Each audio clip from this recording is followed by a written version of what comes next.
आज ये चीज़ finally possible हो गई है और मैं as a GST inspector selected हूँ। बहुत से स्टूडेंट्स हैं जिनको मैं देखता हूँ कि बहुत से उनको मतलब टाइम हो जाता है, 4 से 5 साल ले लेते हैं, गवर्नमेंट जॉब की तैयारी कर रहे होते हैं, बट उनका फिर भी मतलब सिलेक्शन नहीं होता है। इसका जो मेजर रीज़न मैंने जो देखा है वो है आप एक तो कंसिस्टेंट नहीं रहते हैं। आप ये मेक श्योर करें कि जो आपके नोट्स हों वो बहुत शॉर्ट एंड क्रिस्प हों और जो आपके सोर्सेज हों वो बहुत ही डेफिनेट हों।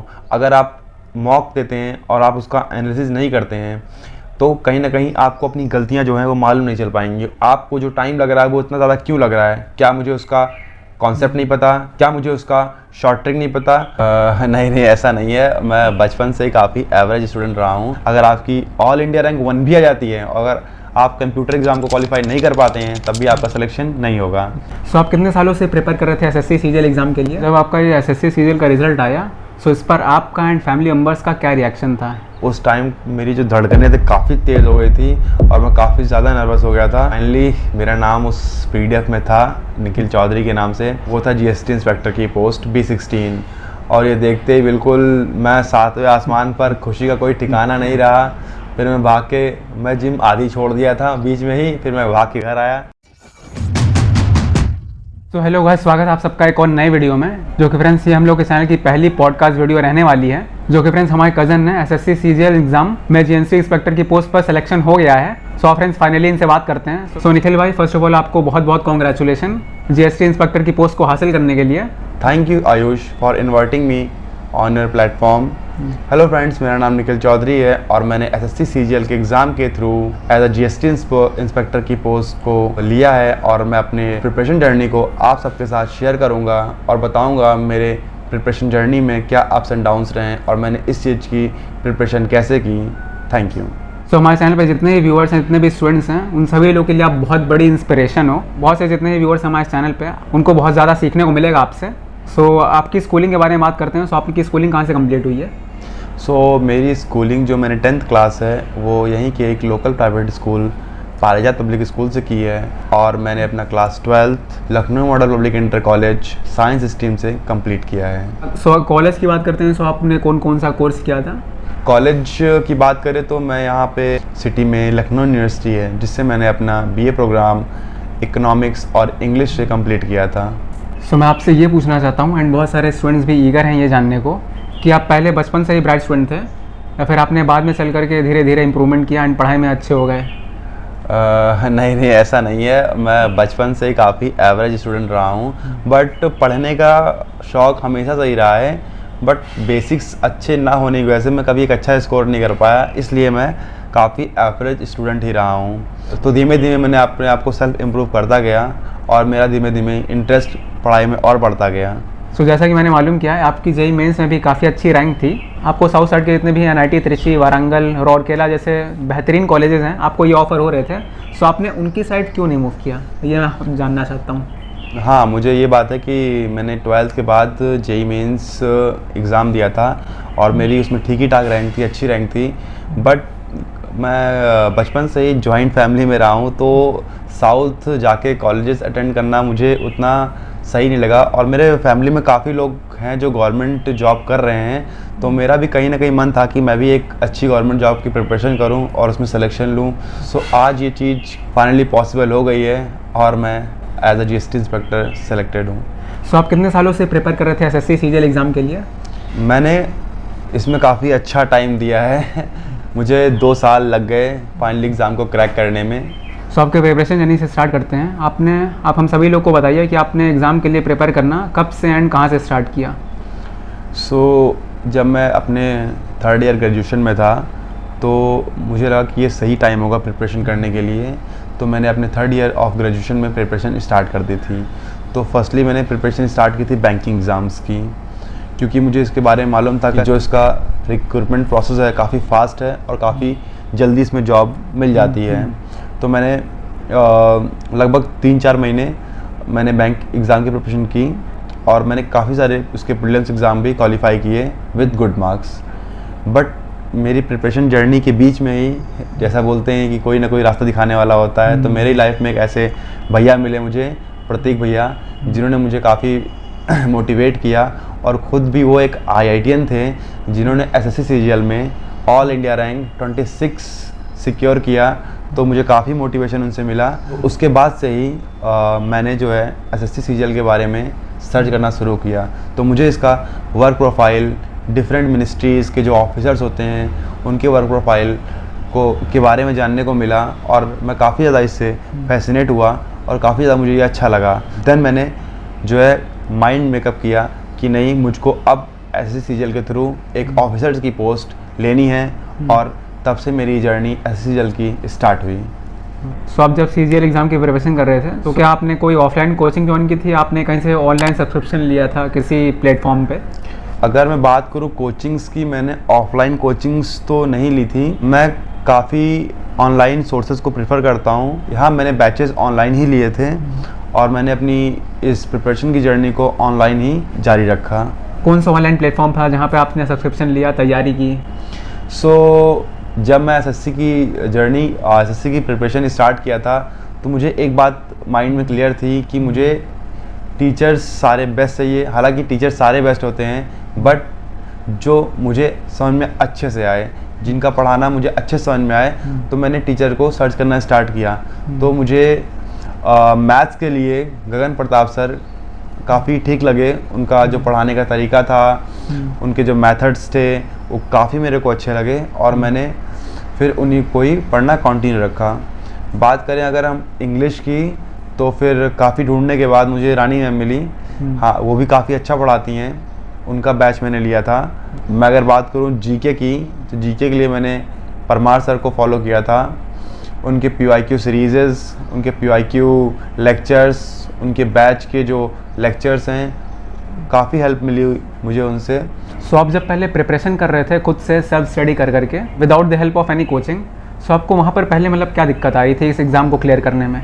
तो स्टार्टिंग में तो मैंने कोई बैच नहीं लिया था। मैंने फ्री सोर्सेज को ही फॉलो किया था, जैसे यूट्यूब्स और कुछ इम्पॉर्टेंट बुक्स को मैंने फॉलो किया था। बट प्रॉपर सोर्स फॉलो करने की ना वजह से मुझे काफ़ी टाइम लग गया इसमें। और मेरा जो 2023 का एग्ज़ाम था, जिससे मैंने प्रीलिम्स को तो क्वालिफाई कर लिया था, बट मैंने मेंस क्वालिफाई नहीं कर पाया था। तो फिर मैंने अपने ऊपर काम करना शुरू किया। मैंने अपनी वीकनेस को देखा कि कहाँ मेरी वीकनेस है और क्या मैं प्रॉपर सोर्स को फॉलो कर रहा हूँ कि नहीं कर रहा हूँ। तो वहाँ पे मुझे मालूम चला मेरे जो सोर्सेज हैं वो काफ़ी सही नहीं हैं, पूरा एक कंप्लीट नहीं था मुझे एक एग्ज़ाम को क्वालिफाई करने के लिए। काफ़ी सर्च करने के बाद फिर मैंने हर एक सब्जेक्ट के बेस्ट टीचर्स का मैंने बैच लिया और अपनी प्रिपरेशन जर्नी को स्टार्टिंग से बिल्कुल अच्छे से प्रिपेयर करना स्टार्ट कर दिया। सो SSC CGL एग्ज़ाम का पेपर पैटर्न कैसा है एंड आपने इसे कैसे टैकल किया? पेपर पैटर्न की बात करें तो मेनली पहली बात तो ये 2 स्टेजेस में होता है। पहले स्टेज को हम लोग प्रीलिम्स कहते हैं और दूसरे स्टेज को हम लोग मेंस कहते हैं। अगर हम प्रीलिम्स की बात करें तो इसमें 4 सब्जेक्ट्स मेनली होते हैं, maths, English, reasoning and GK। Prelims qualifying होता है, बट जो आपका जो सिलेक्शन होता है वो आपका मेंस के बेस पे होता है। तो अगर प्रीलिम्स के मार्क्स डिस्ट्रीब्यूशन की बात करें तो maths 50 number, reasoning 50 number, English 50 number और GS भी 50 नंबर की ही आती है। बट ये पैटर्न थोड़ा मेंस में जाके चेंज हो जाता है, जिसके बेस पे आपका सिलेक्शन होता है। ये मार्क्स मैथ्स का हो जाता है 90 मार्क्स का, इंग्लिश 135 मार्क्स की हो जाती है, रीजनिंग 90 मार्क्स का एंड GK 75 मार्क्स का। और मेंस में ही आपके इसमें 2 चीज़ें और इंक्लूड हो जाती हैं, एक तो कंप्यूटर और दूसरा टाइपिंग। कंप्यूटर की बात करें ये आपको क्वालिफाइंग होता है और टाइपिंग की बात करें ये भी आपका क्वालिफाइंग होता है। कंप्यूटर में आपका 60 मार्क्स का आता है and you have to secure at least 27 marks to qualify the exam। अगर आपके 390 में से 390 भी रहेंगे तो भी आपका सिलेक्शन नहीं होगा अगर आप कंप्यूटर क्वालिफाई नहीं करते हैं। अगर आपकी ऑल इंडिया रैंक 1 भी आ जाती है और अगर आप कंप्यूटर एग्ज़ाम को क्वालिफाई नहीं कर पाते हैं तब भी आपका सिलेक्शन नहीं होगा। और टाइपिंग की बात करें तो टाइपिंग इसमें जो मांगते हैं 27 वर्ड पर मिनट मांगते हैं। सो एग्ज़ाम में क्या माइनस मार्किंग भी रहती है? माइनस मार्किंग की बात करूं तो बिल्कुल रहती है, बट इसका थोड़ा केस प्री और मेंस में अलग हो जाता है। प्रीलिम्स एग्ज़ाम में जो इसकी माइनस मार्किंग रहती है वो 1/4 रहती है एंड इसका सिनेरियो मेंस में जाके थोड़ा चेंज जाता है, जो कि आपकी 1/3 नेगेटिव रहती है, जो कि मुझे लगता है JEE मेंस और JEE एडवांस में भी ये चीज़ फॉलो होती है। ओके, सो बहुत से ऐसे स्टूडेंट्स होते हैं जो ज़्यादा मार्क्स लाने के चक्कर में ज़्यादा क्वेश्चंस को अटेम्प्ट कर देते हैं, सो आप इस पे स्टूडेंट्स को क्या सजेस्ट करना चाहेंगे? देखिए, कोई भी एग्ज़ाम हो, अगर उसमें नेगेटिव मार्किंग है तो मैं तो यही सजेस्ट करता हूँ कि आप ज़्यादा अटेम्प्ट ना करें। कोई उसका मतलब रहता नहीं है, नेगेटिव मार्किंग रहती है तो मार्क्स आपके काफ़ी कम हो जाते हैं। अवॉइड करें इस चीज़ों को, जो आपको बिल्कुल क्लियर हो इसका आंसर यही है उसी को आप करें। हाँ, अगर आपको कोई आंसर में 50-50 डाउट हो रहा है तो आप रिस्क ले सकते हैं, बट अगर आपको बिल्कुल क्लियर नहीं है चारों ऑप्शन में कौन सा आंसर होगा तो मैं तो यही सजेस्ट करूँगा कि आप उसको अवॉइड करें ज़्यादा से ज़्यादा। 50-50 आप रिस्क ले सकते हैं, बट अगर चारों ऑप्शन आपको नहीं पता है तो कृपया उसको अवॉइड करें। सो आपके प्रिपरेशन जर्नी में जब आप प्रिपेयर कर रहे थे एग्ज़ाम के लिए, सो आप मॉक टेस्ट कौन कौन सी वेबसाइट पे दिया करते थे? मॉक टेस्ट की बात करूँ तो मॉक टेस्ट बहुत ज़्यादा इम्पॉर्टेंट पार्ट होता है हम लोग की जर्नी में या कोई भी एग्ज़ाम जर्नी में, क्योंकि आप कितना भी पढ़ लें, अगर आपको ये नहीं पता कि आप किस स्टेज पे लाइव कर रहे हैं, आपकी प्रिपरेशन कहाँ तक पहुँची है, तो आप एग्ज़ाम क्वालिफाई नहीं कर पाएंगे। तो मॉक टेस्ट एक बहुत बड़ा इम्पॉर्टेंट रोल रहता है जो हम लोग को ये बताता है कि आपकी प्रिपरेशन जर्नी कहाँ तक पहुँची है, आपकी प्रिपरेशन कितनी अच्छी चल रही है, कितनी ख़राब चल रही है। अगर बात करूँ मैं एसएससी सीजीएल के एग्ज़ाम की, तो मॉक टेस्ट के प्लेटफॉर्म्स तो काफ़ी हैं, बट जो बेस्ट 2-3 माने जाते हैं मैं आपको सजेस्ट कर सकता हूँ। फर्स्ट, एक टेक्स्ट बुक जिस पे सारे बच्चे ही मॉक देते हैं, ज़्यादा बच्चे इसको प्रेफर करते हैं। एक अच्छा सोर्स रहा है आपका ऑलिव बोर्ड का, उसमें भी काफ़ी अच्छे बच्चे मॉक्स देते हैं, इवन टॉपर्स भी। और ऑलिव बोर्ड में एक अच्छी बात यह है कि उसका सैटरडे संडे लाइव मॉक चलता है, जिसमें approx 1 lakh students live mock देते हैं। तो ऑलिव बोर्ड एक अच्छा प्लेटफॉर्म है, काफ़ी अच्छी भीड़ आती है उस प्लेटफॉर्म पे, तो वहाँ पे आपको काफ़ी अच्छे से मालूम चल सकता है कि आप कहाँ पे स्टैंड कर रहे हैं। तो मैं तो सजेस्ट करूँगा कि ऑलिव बोर्ड के लाइव मॉक्स दिया करिए। ये कोई स्पॉन्सरशिप नहीं है उसकी, बट मेरे प्रिपरेशन में काफ़ी हेल्प हुई है उससे, तो मैं आप लोग को सजेस्ट करना चाह रहा हूँ। सो ऐसे कौन कौन से यूट्यूब चैनल्स हैं जिनको आपने फॉलो किया एंड प्रिपरेशन के वक्त आपको उनसे बहुत ज़्यादा मदद मिली? यूट्यूब फ्री सोर्सेज में काफ़ी अच्छा माना जाता है, सो काफ़ी हेल्प तो मेरी यूट्यूब से हुई है। अगर बात करूँ टीचर्स जो यूट्यूब पे जिनका कंटेंट काफ़ी अच्छा और फ्री अवेलेबल है, तो अगर मैं मैथ्स की बात करूँ तो गगन प्रताप सर, अभिनय सर, इनके जो कंटेंट है काफ़ी ज़्यादा हैं मैथ्स के, तो आप अगर फ्री सोर्स ढूंढ रहे हैं तो एक अच्छा हो सकता है आपका। एंड इंग्लिश के लिए ऐसे ही नीतू मैम, रानी मैम का यूट्यूब चैनल है जो काफ़ी हेल्प करेगा आपको, क्योंकि उनके भी सोर्सेज काफ़ी अच्छे प्लेलिस्ट में अवेलेबल हैं। आप जाके, अगर आप बैच को परचेज़ नहीं करते हैं, अगर आप थोड़ी मेहनत करते हैं यूट्यूब पे सर्च करके, तो आपको डेफिनेटली उनकी प्लेलिस्ट मिलेगी और उससे आप अपना सिलेबस कंप्लीट कर सकते हैं और अपने प्रिपरेशन को बूस्ट कर सकते हैं। ऐसे ही जीएस में बात करूं तो परमार सर का चैनल यूट्यूब पे काफ़ी ग्रो हो रहा है। उनके पीवाईक्यू लेक्चर्स जो वो डेली कराते हैं, आप उसको अटेंड करिए और आपका जीके के नंबर बूस्ट ज़रूर होगा, क्योंकि मेरा भी काफ़ी अच्छा इंप्रूवमेंट हुआ है उस लेक्चर्स को अटेंड करने की। आप स्टूडेंट्स को कौन कौन सी ऐसी बुक्स हैं जो सजेस्ट करना चाहेंगे जिससे उनको काफ़ी ज़्यादा प्रिपरेशन में मदद मिल सके?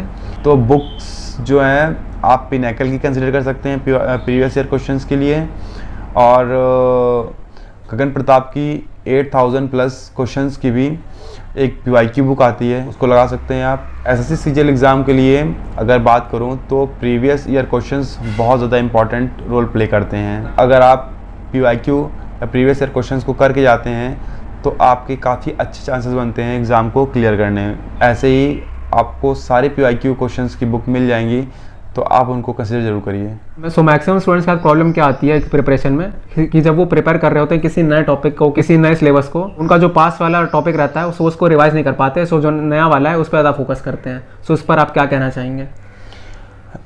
फिर से वही बोलूँगा, रिवीजन तो काफ़ी ज़्यादा इम्पॉर्टेंट रोल प्ले करता है एग्ज़ाम्स में।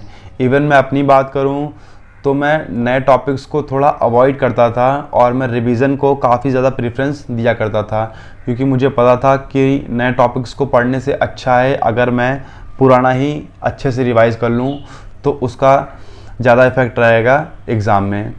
तो यस, आपको रिवीजन ज़रूर करना है, नए टॉपिक्स भी पढ़ने हैं, बट जो पुराना पढ़ा हुआ है उसको आपको रिवीजन तो करना ही करना है, उसको आप स्किप नहीं कर सकते हैं अपने एग्ज़ाम क्लियर करने के लिए। सो आजकल के स्टूडेंट्स की प्रिपरेशन की जर्नी में mobile phones and social media एक बहुत बड़ी डिस्ट्रैक्शन रहे हैं। सो आपने इस चीज़ को कैसे अवॉइड एंड ओवरकम किया? अगर मोबाइल डिस्ट्रैक्शन, सोशल मीडिया की डिस्ट्रैक्शन की बात करें तो बिल्कुल इसका डिस्ट्रैक्शन रहता है प्रिपरेशन जर्नी में, बट ये आपको ही टैकल करना पड़ेगा। आपको अपने माइंड को इतना स्ट्रांग बनाना पड़ेगा कि आप उस चीज़ को ओवरकम कर जाएं, उससे टैकल कर जाएं। बिल्कुल अपने प्रिपरेशन जर्नी में सोशल मीडिया का कम से कम अगर आप यूज़ करें तो बढ़िया है। सोशल मीडिया को आप यूज़ करिए अच्छी चीज़ों के लिए। अगर आप कोई भी सोशल मीडिया यूज़ कर रहे हैं तो आप ये कोशिश करिए कि जो भी आप यूज़ कर रहे हैं वो आपके एग्ज़ाम, आपके प्रिपरेशन के ही लिए यूज़ हो और अदर पर्पज़ के लिए यूज़ ना हो तो ज़्यादा अच्छा रहेगा। और अगर मैं मेरी बात करूं तो फिर मैंने सोशल मीडिया को अवॉइड ही किया है मोस्टली। हाँ, वीकली मैं 1 घंटा 2 घंटा में टाइम देता था थोड़ा अपने आप को रिफ़्रेश करने के लिए, बट अगर मैं लगातार बात करूं तो मैं लगातार तो यूज़ नहीं करता था, चाहे वो इंस्टाग्राम हो, चाहे वो फेसबुक हो, चाहे वो व्हाट्सअप हो। मैं भी आप लोग को यही सजेस्ट करता हूं कि चाहे इंस्टाग्राम चाहे फेसबुक, उसको कम से कम यूज़ करिए। अपने माइंड को इतना स्ट्रॉन्ग कर लीजिए, अपने माइंड को इतना स्टेबल कर लीजिए कि आपको ज़रूरत ही ना पड़े इन सब चीज़ों की यूज़ करने की। यूज़ करना है तो मुझे उसको सही पर्पज़ के लिए यूज़ करना है, अदरवाइज़ उसको यूज़ नहीं करना है हमको। यस, तो ये पूरा माइंड का खेल है और आपको अपना माइंड स्ट्रॉन्ग करना पड़ेगा अगर आप एक गवर्नमेंट जॉब और कोई भी एग्ज़ाम की प्रिपरेशन करना चाहते हैं तो। सो ऐसे बहुत से स्टूडेंट्स हैं जिनको मैं देखता हूँ कि बहुत से उनको मतलब टाइम हो जाता है, 4 से 5 साल ले लेते हैं, गवर्नमेंट जॉब की तैयारी कर रहे होते हैं, बट उनका फिर भी मतलब सिलेक्शन नहीं होता है। कहीं ना कहीं किसी चीज़ में उनको प्रॉब्लम आ जाती है। सो आप उन स्टूडेंट्स के लिए क्या सजेस्ट करना चाहेंगे जो बहुत ज़्यादा मतलब टाइम ले लेते हैं प्रिपरेशन के लिए? देखो, पहली बात तो ये है कि गवर्नमेंट एग्ज़ाम को क्लियर करने में एक टाइम तो लगता है, एक अच्छा खासा टाइम लगता है, बट ये भी बात है कि आपको इसमें पेशेंस और परसिवरेंस तो रखना ही पड़ेगा। अगर टाइम की बात करूँ, टाइम ज़्यादा क्यों लग जाता है, तो इसका जो मेजर रीज़न मैंने जो देखा है वो है आप एक तो कंसिस्टेंट नहीं रहते हैं अपने एग्ज़ाम जर्नी में, अपने एग्ज़ाम प्रिपरेशन में। अगर आप अपने एग्ज़ाम प्रिपरेशन में कंसिस्टेंट रहेंगे, अगर आप डेली के आवर्स एग्जैक्ट निकाल के पढ़ेंगे तो कहीं ना कहीं आपको बेनिफिट रहेगा और आपका जो एक लंबा टाइम होता है एग्ज़ाम का 3 ईयर्स 4 ईयर्स, तो वो तो फिर कम लगेगा। जो पहला मेन रीज़न था ये था। दूसरा मेन रीज़न ये है कि आप सोर्सेज अच्छे फॉलो नहीं करते हो, आप रैंडम कुछ भी उठा के पढ़ने लगते हो। यहाँ से सोर्स ये मिला, आपने ये पढ़ लिया, आपने सोर्स उधर मिला, वो टीचर से पढ़ लिया, इधर कुछ टीचर अलग पढ़ा रहे हैं, वो आपने पढ़ लिया। तो सोर्सेज आपको फिक्स रखना पड़ेगा, आपको सोर्सेज जो है डेफिनेट करना पड़ेगा, तभी जाके आप लोग को इसमें हेल्प होगी। सोर्सेज आपने बिल्कुल बेस्ट रखिए, आपने बेस्ट टीचर्स रखिए, बेस्ट सोर्स रखिए, प्रॉपर नोट्स का बहुत बड़ा रोल रहा है, क्योंकि एग्ज़ाम के इन लास्ट डेज में आपको रिवीजन ज़्यादा मैटर करता है और जितना शॉर्ट एंड क्रिस्प आपका नोट होगा उतना ही कम टाइम लगेगा आपको रिवीजन करने में और उतना ही कम टाइम लगेगा आपको अपने पूरे सब्जेक्ट्स के गो थ्रू करने में। मेक श्योर करें कि जो आपके नोट्स हों वो बहुत शॉर्ट एंड क्रिस्प हों और जो आपके सोर्सेज हों वो बहुत ही डेफिनेट हों। आपको ज़्यादा सोर्स नहीं फॉलो करना है, कम से कम सोर्स रखिए और अच्छा सोर्स रखिए, तो आपको कहीं ना कहीं बेनिफिट मिलेगा। और तीसरी बात मैं अगर करूं जो आपको हेल्प करेगी वो करेगी आपको मॉक टेस्ट और उसका एनालिसिस। सो एनालिसिस करना एक बहुत ही इम्पॉर्टेंट पार्ट माना गया है। अगर आप मॉक देते हैं और आप उसका एनालिसिस नहीं करते हैं तो कहीं ना कहीं आपको अपनी गलतियां जो हैं वो मालूम नहीं चल पाएंगी, और अगर आप अपनी गलतियों को मालूम नहीं कर पाएंगे तो फिर अपने वीक पॉइंट और स्ट्रॉन्ग पॉइंट को नहीं पता कर पाएंगे। तो अपने वीक पॉइंट और स्ट्रॉन्ग पॉइंट को पता करना ये काफ़ी ज़्यादा इम्पॉर्टेंट पार्ट है और ये हेल्प करेगा आपको, और ये आप कर सकते हैं मॉक के थ्रू। अगर आप ज़्यादा से ज़्यादा नंबर ऑफ मॉक्स दे रहे हैं और उसको एनालाइज नहीं कर रहे हैं तो आपका मॉक देना का कोई मतलब नहीं है। आप नंबर ऑफ मॉक्स को कम करिए और उसके एनालिसिस टाइम को आप इंक्रीज़ करिए। एनालिसिस करिए कि आपको जो टाइम लग रहा है वो इतना ज़्यादा क्यों लग रहा है, क्या मुझे उसका कॉन्सेप्ट नहीं पता, क्या मुझे उसका शॉर्ट ट्रिक नहीं पता, और आपको ये एनालाइज तो करना पड़ेगा। अपने वीक पॉइंट, अपने स्ट्रॉन्ग पॉइंट को आपको ढूंढना पड़ेगा मॉक के थ्रू और उस पर करना पड़ेगा आप लोगों को काम। तो कहीं ना कहीं अगर आप ये चीज़ें करते हैं, ये चीज़ें फॉलो करते हैं, ये चीज़ें आप रेगुलर करते हैं, तो फिर आपको जो एक अच्छा खासा टाइम लगता है, जैसे मैं सुनता हूँ, मैं खुद देखता हूँ, मेरे कुछ और फ्रेंड्स हैं जिनको हालांकि 3 साल 4 साल लग गया इस चीज़ को क्रैक करने में। तो उनका जो मेजर सेटबैक था यही था, प्रॉपर सोर्स फॉलो ना करना, मॉक देना पर उसको एनालाइज ना करना, प्रॉपर गाइडेंस नहीं। तो ये सब चीज़ें आप लोग को थोड़ा सा ध्यान रखना पड़ेगा, और ये चीज़ मैंने बिल्कुल अपने एग्ज़ाम जर्नी में इंक्लूड की और मुझे काफ़ी अच्छा रिज़ल्ट मिला। सो मैं आपसे जानना चाहूँगा, सो जब आपका ये एसएससी सीजीएल का रिज़ल्ट आया, सो इस पर आपका एंड फैमिली मेम्बर्स का क्या रिएक्शन था? यार रिज़ल्ट की बात करूँ तो जब भी रिज़ल्ट आता है तो दिल की धड़कनें बढ़ जाती हैं। काफ़ी ज़्यादा मैं नर्वस हो गया था। तो बात ये है 12 अप्रैल की 12 बजे जो है रिज़ल्ट आया हुआ था, बट रात के 12 बजे आया हुआ था। मैं तो सो गया था, मुझे कुछ मालूम नहीं चला। नेक्स्ट डे मैं उठ के, जैसे मैं रेगुलर जिम जाता हूँ, मैं जिम में गया हुआ था, तो वहाँ पे मैं अपने डंबल कर्ल की एक्सरसाइज कर रहा था, और उसी बीच मैंने जब फ़ोन उठाया तो दोस्त का मैसेज आ रखा था कि भाई रिज़ल्ट आ गया है। और मैं काफ़ी नर्वस हो गया था, मेरी तो हिम्मत भी नहीं हो रही थी चेक करने के लिए। तो किसी तरह मैंने हिम्मत करके फ़ोन उठाया और मैंने सबसे पहले कट ऑफ्स देखी। तो कट ऑफ्स तो काफ़ी शॉकिंग थी। हालांकि नंबर मेरे जो आंसर किए में थे काफ़ी अच्छे थे, तो पर कट ऑफ्स जब मैं देखा तो मैं काफ़ी शॉक हुआ था। फिर फाइनली मैं जो रिज़ल्ट की लिस्ट आई हुई थी, मैंने उसमें अपना नाम सर्च किया। तो हालांकि जो लिस्ट होती है उसमें काफ़ी बच्चे होते हैं, तो आपका नाम जो आने में और रोल नंबर आने में थोड़ा टाइम लगता है। उस टाइम मेरी जो धड़कनें थी काफ़ी तेज़ हो गई थी और मैं काफ़ी ज़्यादा नर्वस हो गया था। मेरे हाथ भी एक्चुअली काफ़ी रहे थे रिज़ल्ट चेक करते हुए, बट किसी तरह मैं हिम्मत बना के टाइम दिया और मैंने चेक किया। तो फाइनली मेरा नाम उस पीडीएफ में था, निखिल चौधरी के नाम से। फ़िलहाल तो फिर जैसे मैंने देखा तो फिर मैं तो काफ़ी ज़्यादा खुश हुआ। इसमें काफ़ी डिफरेंट पोस्टें होती हैं, ये भी था कि यार कौन सी पोस्ट मुझको मिली है। हालांकि मुझे यूनिफॉर्म पोस्ट ही चाहिए थी। तो फिर मैं जाके देखा और यस, वो था जीएसटी इंस्पेक्टर की पोस्ट B16। और ये देखते ही बिल्कुल मैं 7वें आसमान पर, खुशी का कोई ठिकाना नहीं रहा। फिर मैं भाग के, मैं जिम आधी छोड़ दिया था बीच में ही, फिर मैं भाग के घर आया। मैंने पेरेंट्स को बताया, पापा को बताया, मम्मी को बताया। दे वर वेरी हैप्पी, बहुत ज़्यादा खुश थे और मुझे भी बहुत अच्छा लगा ये अपना रिज़ल्ट जो है फैमिली के साथ शेयर करने में। मेरे दोस्त भी काफ़ी खुश थे और वो दिन एक अलग ही दिन था। वो पूरा जो दिन था वो बहुत मेरे लिए ख़ास था। और यस, सो आपको बहुत बहुत कॉन्ग्रेचुलेसन एक बार फिर से मेरी तरफ से एंड हमारे चैनल मेंबर्स की तरफ से कि आपने अपनी ड्रीम पोस्ट को ग्रैब आउट किया। एंड आपको बहुत बहुत थैंक यू अपना कीमती टाइम हमारी ऑडियंस के साथ शेयर करने के लिए। थैंक यू आयुष भाई, मुझे आपने इस प्लेटफॉर्म पे मौका दिया आने का, अपनी जर्नी आप लोग के साथ शेयर करने का, मेरे अप्स एंड डाउन्स आप लोग के साथ बताने का। और मैं तो यही कहूँगा लास्ट में कि ड्रीम देखिए, बिल्कुल देखिए, उसके लिए मेहनत करिए और उसको अचीव करिए। और मैं आपके फ्यूचर अचीवमेंट्स के लिए, आपके चैनल के लिए मैं वेल विशेस देता हूँ कि आप और ग्रो करें और आपकी रीच जो है और ऑडियंस तक पहुँचे। Thank you. सो गाइस, इसी के साथ एंड करते हैं इस वीडियो को यहीं पे। आई होप आप लोग के जो मैक्सिमम डाउट्स हैं इस वीडियो में क्लियर हो गए होंगे। सो मिलते हैं किसी नई वीडियो में। सो सब्सक्राइब जरूर कर देना चैनल को। So till then bye bye and take care.